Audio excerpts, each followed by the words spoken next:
As the new year dawns on us, the first horrible news is already out for the year. Scientists are predicting a massive increase in the number of large earthquakes in 2018. Scientists have found an alarming link between slowing seismic activity of Earth and an increase in the number of surface tremors. There are periods where minute fluctuations in the speed of Earth's rotation cause a change in the length of days and nights. These changes add up and cause a period of measurably slower speed in Earth's rotation around its own axis. It is believed these changes could trigger increased seismic activity. A team of researchers from University of Colorado CU in Boulder found during the past 100 years, Earth's slowdowns have correlated surprisingly well with periods with a global increase in magnitude 7.0 and larger earthquakes. Usually, the spike, which adds 2 to 5 more quakes than typical, happens well after the slowdown begins. The Earth offers us a 5 years heads up on future earthquakes, which is remarkable, says Roger Billum, professor at CU and lead author of study along with Rebecca Bendick at the University of Montana in Missoula in a study released on Journal Science. On 5 occasions in the past century, a 2,530% increase in annual numbers of earthquakes of magnitude of 7.0 or higher has coincided with a slowing in the mean rotation velocity of the Earth, according to an abstract of a study by the team.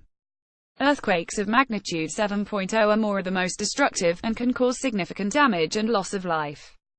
The deadliest quake of 2017 was the Iran-Iraq quake, which claimed over 500 lives and brought the two nations to a standstill.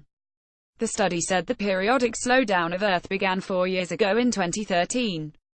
As 2018 begins, we enter the most dangerous 5-year mark of the slowdown, which has always corresponded in the past with a rise in seismic activity.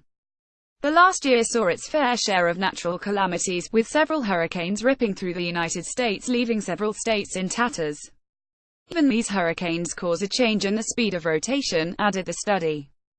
Storms like El Niño drove day length to vary back and forth by a millisecond over a year or more. Next year we should see a significant increase in numbers of severe earthquakes. We have had it easy this year. So far we have only had about 6 severe earthquakes. We could easily have 20 a year starting in 2018, Billum was heard saying in a BBC Science in Action podcast. Though the link between the changes in day and seismic activity was not clear, he said the reduced speed causes a change in the circumference of Earth by around 12 millimeters, which seemed tiny but was enough to cause an upset in the tectonic plates, which could unleash surface effects that could cause severe damage to life and property. Last year there were 113 earthquakes above 6.0 in the Richter scale. If there was an increase in the large 7.0 earthquakes 6 last year, there will be large-scale damage in the affected areas. There is no way to predict where these will occur now. Seismic readings are restricted to a short period before the earthquake only, and that is a huge problem.